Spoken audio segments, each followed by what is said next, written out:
Hi viewers, good morning to all.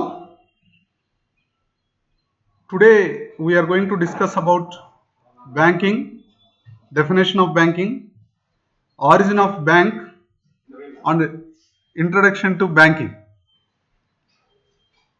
Origin of the word bank, it is basically derived from the Italian word banca or from a French word banque. These are the terms which are the base for the deriving of the word bank, which means the meaning of banca of Italian language as well as the French word banque. Both the words are representing the meaning of bench. Bench is nothing but in English it is a table. This bench or money exchange table used by the money lenders in the olden days to display the coins of the different countries in a big quantity on the benches or tables. That is the purpose they have used this bench or money exchange table in a olden days. According to some authorities, the word bank itself is derived from the words bancus or banki, that is a bench. So, basic meanings for the bank is one word from Italian language, another word from French language. Word from Italian language is banca and from French language word is banque. These are the two words or basic words to derive the bank, which means a table or bench in English. This banca or bench used by the money lenders in the olden days to display the different countries' currencies in a big quantity for the purpose of exchanging the money. This is the origin of the bank, behind the concept of this bank origin. When we look into the same information in Telugu, bank అనే పదం పాత Italian పదం బ్యాంకా నుండి లేదా French పదం bank నుండి ఉద్భవించింది. So మనం ఇక్కడ గుర్తుపెట్టుకోవాల్సినటువంటి విషయము, ఒకటి ఇటాలియన్ అనేటటువంటి లాంగ్వేజ్, ఇంకోటి ఫ్రెంచ్ లాంగ్వేజ్.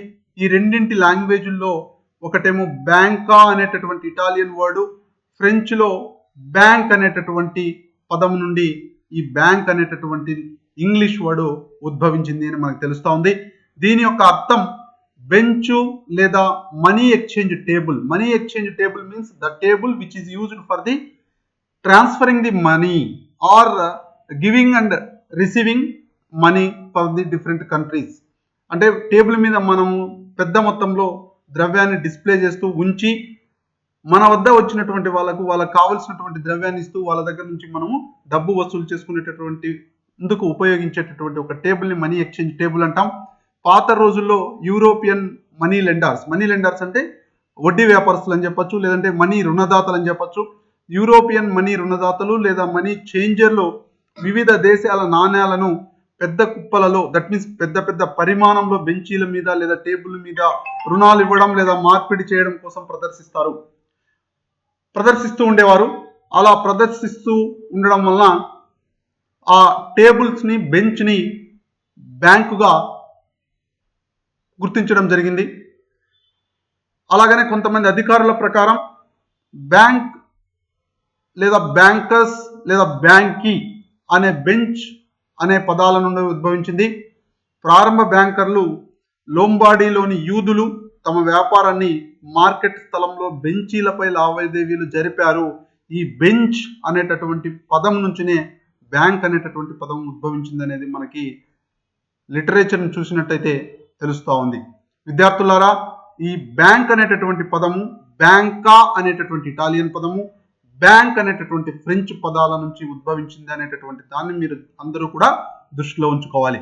తర్వాత మనం చూసినట్టయితే ఇంట్రడక్షన్ టు బ్యాంకింగ్. ఈ banking, what is the necessity of banking, what is the purpose of operating the banking organisations or banking institutions in a country, in an economy అని చూసినట్టయితే, banks are the oldest and biggest and fastest growing financial intermediaries in any country, particularly in India. ఈ భారతదేశంలో కానీ ఇతరత్ర దేశాల్లో కానీ అత్యంత పురాతన, అతిపెద్ద మరియు అతి వేగంగా అభివృద్ధి చెందుతున్నటువంటి ఆర్థిక మధ్యవర్తులే bankers. Banks meet the requirements of the farmers, entrepreneurs, government and other segments of the society. That means ఈ బ్యాంకులు అనేటటువంటివి వ్యాపారస్తులు, వ్యవస్థాపకులు, వ్యవసాయదారులు మరియు ప్రభుత్వము, అలాగని ఇతరత్ర సమాజంలో ఉన్నటువంటి వర్గాల యొక్క అవసరాలను తీర్చేందుకు చాలా ఉపయోగకరంగా ఉన్నాయి. కాబట్టి బ్యాంకుల యొక్క ఆవశ్యకత చాలా ఎక్కువగా ఉన్నది. Banks contribute to the speed up of economic growth of a country by mobilizing scarce financial resources for productive purposes. That is the very important concept behind the development of the banking institutions.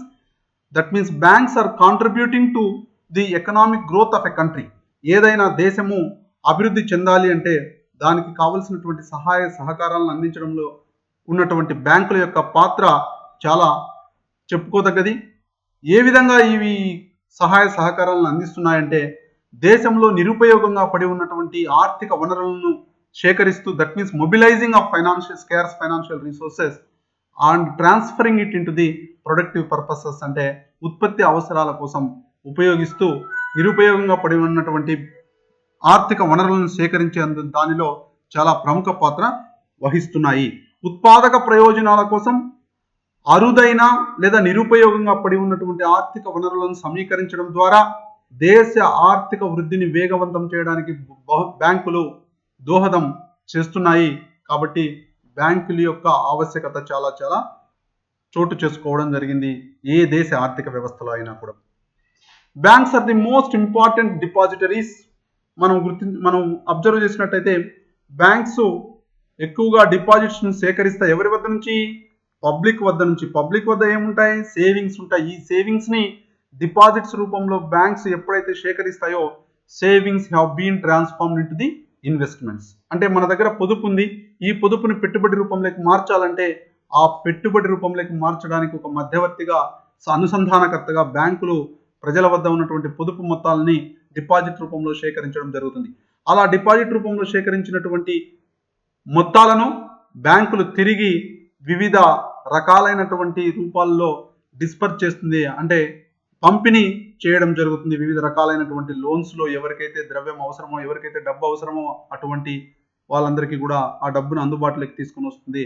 దానివల్ల money is going to be circulated in to the different hands. When the money is circulating from one hand to hand, automatically money creates money. ఎప్పుడైతే money అనేటటువంటిది, ద్రవ్యం అనేటటువంటిది పంపిణీలో ఉంటుందో అప్పుడు ఆ ద్రవ్యం అనేది ఒక పరపతి సాధనంగా పనిచేసి ద్రవ్యమే సృష్టిస్తుంది. When it is in circulation, ఎప్పుడైతే పంపిణీలో ఉంటుందో. కాబట్టి పబ్లిక్ యొక్క పొదుపు యొక్క ముఖ్యమైన లక్షణం, it should be transformed into the investments. పెట్టుబడి రూపంలోకి మార్చాలి అంటే డిపాజిటరీలకి మనం బ్యాంక్ వద్ద చేయాలి. అలా చేసినటువంటి డిపాజిట్స్ని ఫైనాన్స్గా బ్యాంకులు అవసరమైనటువంటి వ్యక్తులకి అందజేస్తున్నాయి. ఈ అన్నింటినీ మనము అర్థం చేసుకున్నట్టయితే బ్యాంకింగ్ యొక్క ఆవశ్యకత ఒక దేశంలో లేదా ఒక ఆర్థిక వ్యవస్థలో ఎంతైనా అవసరమైనటువంటిది మనకి గోచరిస్తుంది. మళ్ళీ చూసినట్టయితే మనం definition of banking, different authors have given different definitions. We will look into one by one. Banks refers to an institution that deals in money. Banks accepts deposits from the public and advances loans to those who are in need. అంటే bank అనేటటువంటిది ఒక వ్యవస్థ. ఈ వ్యవస్థ ఎప్పుడు కూడా ద్రవ్యంతో deal చేస్తూ ఉంటుంది. ఈ ద్రవ్యంతో డీల్ చేయడమే కాకుండా ఎప్పుడు కూడా డిపాజిట్లను యాక్సెప్ట్ చేస్తూ, ఆహ్వానిస్తూ మరియు పబ్లిక్కి అడ్వాన్సెస్, లోన్స్ రూపంలో ఎవరికైతే డబ్బు అవసరమో వాళ్ళకి అందజేయడం జరుగుతుంది అని సర్వసాధారణమైనటువంటి ఒక నిర్వచనాన్ని మనం చెప్పుకోవచ్చు. అలాగనే మనం చూసినట్టయితే ఆక్స్ఫర్డ్ డిక్షనరీ ప్రకారం bank is an establishment for the custody of money what it pays out on customers order. అంటే బ్యాంక్ అనేది డబ్బు యొక్క అదుపు కోసం, పొదుపు కోసం ఒక సంస్థ. ఇది కస్టమర్ యొక్క ఆర్డర్కు చెల్లిస్తారు. ఎప్పుడైతే కస్టమరు మనకు ఆర్డర్ పెడతాడో అప్పుడు ఆటోమేటిక్గా ఆ కస్టమర్ ఆర్డర్ని బేస్ చేసుకొని బ్యాంక్ అనేటటువంటిది చెల్లిస్తుంది. మన బ్యాంకులో మనం డబ్బుని దాచుకున్నప్పుడు మనం చెక్కు జారీ చేస్తే ఎవరి పేరున చెక్కు జారీ చేస్తామో వాళ్ళకి బ్యాంకు డబ్బు చెల్లిస్తుంది అని తెలియజేస్తుంది Oxford dictionary. A bank is a financial intermediary, a dealer in loans and debts అని చెప్పేసి కైర్నీ క్రాస్ అనేటటువంటి ఆథర్ చెప్తాడు. ఏమనంటే ఒక బ్యాంకు ఆర్థిక మధ్యవర్తి లాంటిది, రుణాలు మరియు అప్పులకు సంబంధించి వ్యాపారాన్ని కొనసాగించేటటువంటి ఒక సంస్థ అనే దాని గురించి దాన్ని బ్యాంకుగా నిర్వచించడం జరుగుతుంది కైర్నీ క్రాస్. అలాగనే క్రౌతర్ అనేటటువంటి ఆర్థికవేత్త చాలా ముఖ్యమైనటువంటి నిర్వచనం ఇవ్వడం జరిగింది. A banker is a dealer in debts his own and other people's funds అంటాడు. అంటే ఒక బ్యాంకర్ అనేవాడు తన వ్యాపారం యొక్క బ్యాంకర్ అనేటటువంటి వాడు అప్పులను ఇస్తాడు. ఆ అప్పులను తన సొంత నిధులు మరియు ఇతర వ్యక్తుల నిధుల నుండి ఇవ్వడం జరుగుతూ ఉంటుంది అని చెప్పేసి క్రౌతర్ తెలియజేయడం జరిగింది. అలాగనే హెచ్ఎల్ హార్ట్ అనేటటువంటి వ్యక్తి ఆర్థికవేత్త ఏమని నిర్వచిస్తాడంటే a banker is one who in the ordinary course of his business receives money which he repays by honouring cheques of persons from whom or on whose account he receives it. ఒక banker అనేటటువంటి వాడు తన వ్యాపారం యొక్క సాధారణ కోర్సులో అతను ఎవరి నుండి లేదా ఎవరి ఖాతాలో అందుకున్న వ్యక్తుల చెక్కులను గౌరవించడం ద్వారా తిరిగి చెల్లించే డబ్బుని అందుకుంటాడు అని చెప్పి తెలియజేయడం జరిగింది హెచ్ఎల్ హార్ట్ అనేటటువంటి ఆర్థికవేత్త.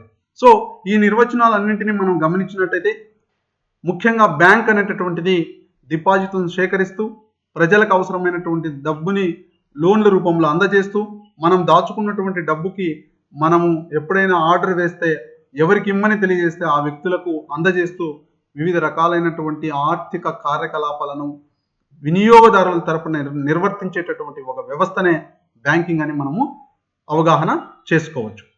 మరికొన్ని డెఫినేషన్ చూసినట్టయితే యాజ్ పర్ సేయర్స్ అనేటటువంటి వ్యక్తి పెద్ద ఆర్థికవేత్త అర్థశాస్త్రంలో. ఈయన ఏం చెప్తారంటే a bank is an institution whose debts are widely accepted in settlement of other people's debts to each other అంటాడు. అంటే బ్యాంక్ అనేది ఒక సంస్థ, ఇతర ప్రజల అప్పులను ఒకదానికొకటి పరిష్కరించుకోవడంలో అప్పులు విస్తృతంగా అంగీకరించబడతాయి అని చెప్పేసి ఆర్థిక పరిభాషలో బ్యాంకు గురించి నిర్వచించడం జరిగింది సేయర్స్. అలాగనే జాన్ ప్యాగెట్ చెప్తాడు nobody can be A banker who does not take deposit accounts, take current accounts, issue and pay checks and collect checks. No one is considered as a banker who does not perform these four functions. What are these four functions? One is deposit accounts.